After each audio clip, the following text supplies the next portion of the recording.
We're continuing our coverage of the Crew 1 mission. 4 astronauts are on their way to the International Space Station aboard Crew Dragon Resilience. You may notice that it's been pretty quiet recently, and that's because the crew on board Dragon is asleep. And they have been for almost 7 hours at this point. We're really in the last stretch of their sleep period, just in a little, actually just about an hour exactly from now, an hour and maybe 10 minutes. They'll get the wake-up call and start going through some of those next procedures. We're going to be listening in to see what that wake-up music is. Yes. Just recently, we performed a phase burn. This was on top of the phase burn that we performed just after orbital insertion. This phase burn was to correct the station's orbit, just make sure that everything is in line for the boost burn. This is the next major burn after the first phase burn.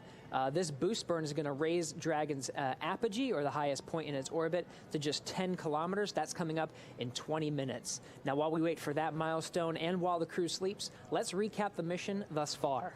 Launch day preparations started early for our crew members. About 4 hours prior to launch on Sunday, the crew completed their final medical checks before joining the SpaceX team to get into their spacesuits. After suit up in the NASA operations and checkout building, the crew walked out, waving for some final farewells to their family and friends waiting outside. Next destination for the crew was the launch pad. It was about a 20-minute Tesla ride to pad 39A, where the Falcon 9 and Crew Dragon spacecraft were waiting for them.